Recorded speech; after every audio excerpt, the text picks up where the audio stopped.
tugabanako namwe kiva mu kitabo ky'Okuva essula y'e18 era olw'obudde ngenda kusoma olunyiriri lwa 21 Luka. Okuva essula y'e18 olunyiriri lwa 21. Nate olonde mu bantu bonna abasajja abasaana abatya Katonda ab'amazima abatyawa amagoba agatali gatuukirivu, obakuze ku bo babe abakulu b'enkumi n'abakulu b'ebikumi n'abakulu b'ataano n'abakulu b'amakumi. Otusanga olunyiriri luno, Musa abeerako n'oyo yalaba nti obuvunaanyizibwa obwamuwe obwali bunene, kubanga ye yali asalawo ensonga mu Isirayiri yekka, era ebyo yali abikola yekka nga talina muyambi. Naye munne n'amugamba nti ensonga eno si nnungi gy'okola, ebintu byonna bw'onaabikola wekka ojja kumenyeka. Nga bwe twandibadde mu kkanisa eno nga tulina musumba waffe naye nga yasolooza ebirabo, yayigiriza abaana mu Sunday school, yayonja ekkanisa, yakola lota y'abasabi, yayimbisa, kugamba ebintu byandibadde biyitirivu obungi. N'olw'ensonga eyo Musa ne bamugamba okutwala amagezi gano tusomyeko, okulonda abasajja bano. Naye kyenjagala tutunuulire by'ebisaanyizo. Bwe mbadde nsoma mu Luzungu, eyatuyamba okuvumbula Mwamikakande wanavumula ennimi, naye bwe yakozesa abasajja abasaana, ndowooza bw'oba olina Bayibuli ye ey'Oluzungu ojja kwesanga nti babayita abasajja abeesigwa. Simanyi lwaki bo bakozesa abasaana, ndowooza omwesigwa yabeera nga yasaana, naye kirimu ensonga y'okubeera omwesigwa. Ensonga eyo nkulu, kubanga mu Bayibuli mwonna tusanga nga y'ensonga ekomawo buli kaseera okubeera omwesigwa. Mu budde obw'eddembe ojja kusoma mu bbaluwa Pawulo gye yawandikira Timoseewo essula ey'okusatu, era naye ojja kusanga nti abo abaalondebwa oba be yali agamba balina okulondebwa mu bukulembeze beetaaga okuba nga beesigwa mu nnyiriri olukulu. Era oyinza okwebuuza obwesigwa buno bufaanana butya?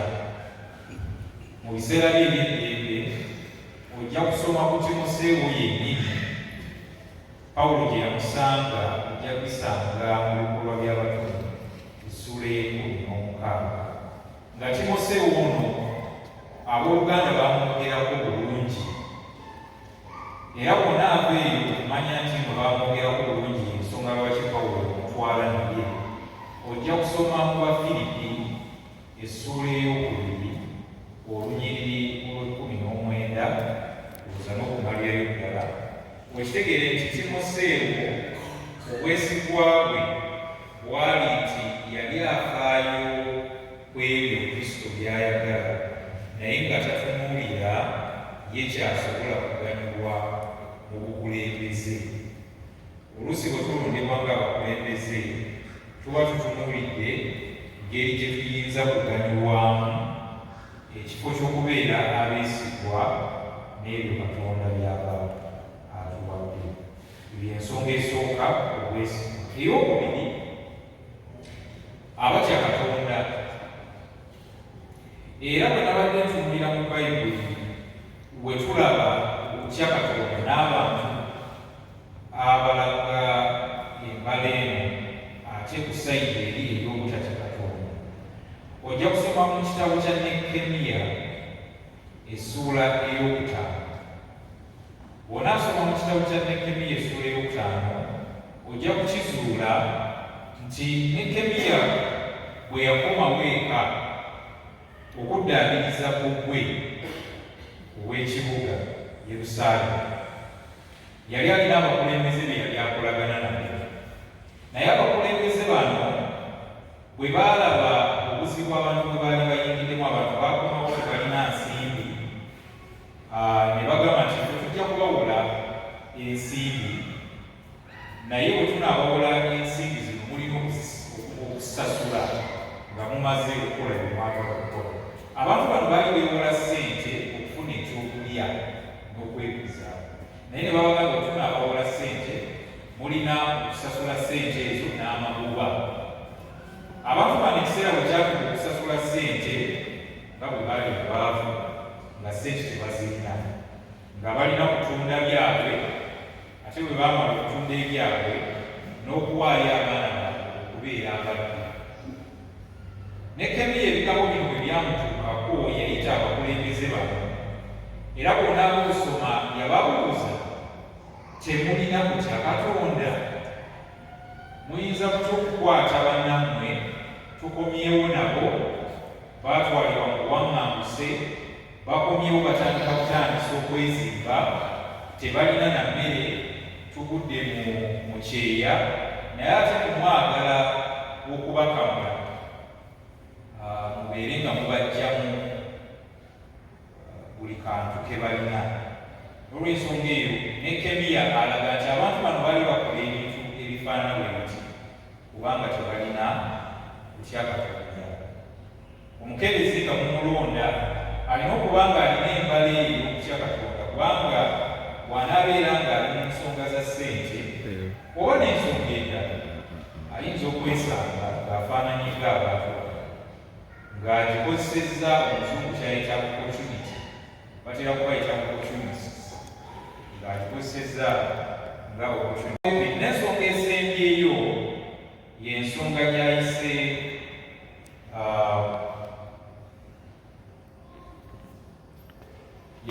gy'ayise abakyawa amagoba agatali ga butuukirivu. Amagoba agatali ga butuukirivu. Amagoba agatali ga butuukirivu ge gafaanana gatya?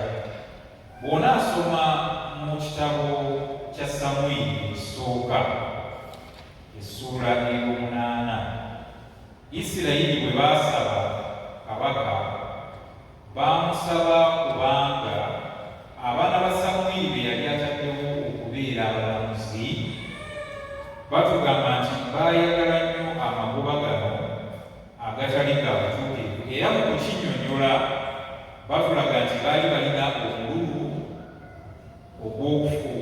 ogw'ebyenfuna era baatwala omuzi. Mu ngeri eyo ne bakyusa ne batasobola kulamula bantu bulungi. So ensonga eno ey'okukyawa okufuna okutali kwa butuukirivu, kulimu ensonga y'enguzi, kulimu ensonga y'omululu ogw'ebintu, era abantu be tugenda okulonda okubeera abakulembeze mu kanisa tulina okubatunuulira bulungi nnyo, kubanga abantu bano nsuubira nti mubamanyi. Bwe tuba tubeera mu kanisa ng'ekitugatta kyokka bwekudde kutusabiramu ekyo kyamyaku, kubanga kiba kitegeeza nti bwe tufuluma wano buli omu n'ayingira ekidduka kye oba n'alinnya booda ye eddayo ebwe. Bwe tuba tufaanana bwe tutyo tugenda kusobola kulonda abantu, obanga bwe kiri mu kanisa gye nvamu twesaana nti tulonda abantu be bamu. Lwaki? Kubanga tubamanyinga abakebezi. Era gyevudde mwami mukiriza njagala kukutegeeza nti babuuze okuddamu okubeera omukebezi. So n'olw'ensonga eyo twetaaga okubeera nga abantu be tukuŋŋaana nabo tubamanyi, era nga bwe bayisa mu kasengejja kano abantu bano beesigwa simanyi oba omuntu alina mukyala we nga bwetugambye kino ekibiina kyaffe kyabafumbo naye bwe tuba tumanyi nti omuntu omu alinayo abakyala abasukka muomu aba akyasobola okubeera omukebezi naye ng'ate mu makanisa agamu emanyi abakebezi be bali era waliwo munnaffe yali atubuulira olugero n'atugamba nti baagenda okuziika omugugu kati baba bali mu kiro kwanuka omubulizi n'agamba abantu abaliwo ki mubulizi ono abadde ayagala nnyo mukyala we obuika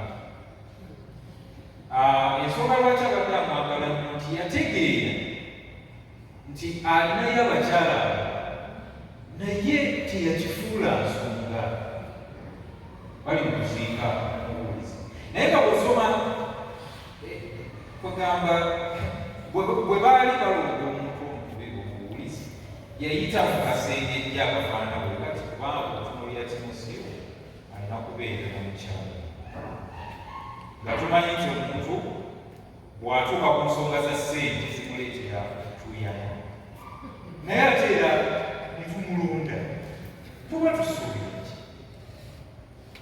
nti anaatuuka abantu tubamanyi era tubalonda tubamanyi ozaali omwembe yagamba nti kanisa lwaliro ly'abalala naye tulina okumanya buli omu bulwadde ki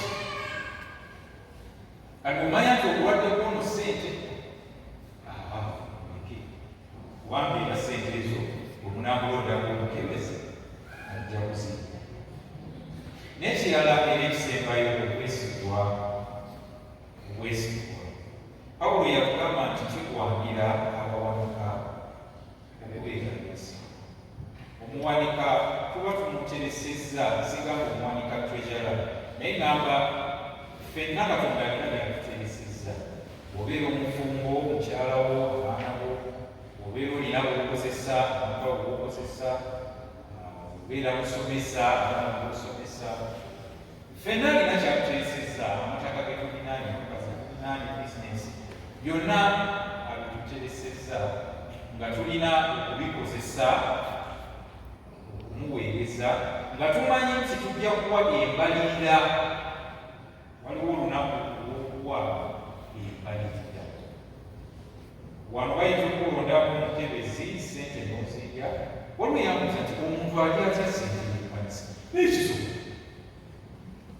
kisobola wanga olaba abantu balya z'abalwadde wazaabadekwa n'ezenkanisa zirina naye tulina okujjukira nti waliwo bwe tulina okuwa embalirira wano bayinza okuleeta mu kakiiko n'obaako oyogera nabo waliwo mukwano gwo ne bakuleka naye mu maaso ga Katonda embalirira ye tejja kubeeramu eyo ejja kumuwa embalirira owalonderwa ng'omukebezi ekyo wakikozesa otya so tekikoma ku bakebezi bokka naye naffe ffenna twekube mu ttooki eri yonna gye tuli bawanika abeesigwa n'ebintu Katonda byatuwadde oba tetubikozesezza bulungi tusabe kitaffe omulungi tukwebaza olw'ekiseera kino kyotuwadde tumanyi nti bwe tusoma ekigambo kyo tuwulira eddoboozi lyo kaakano oyogedde naffe ffenna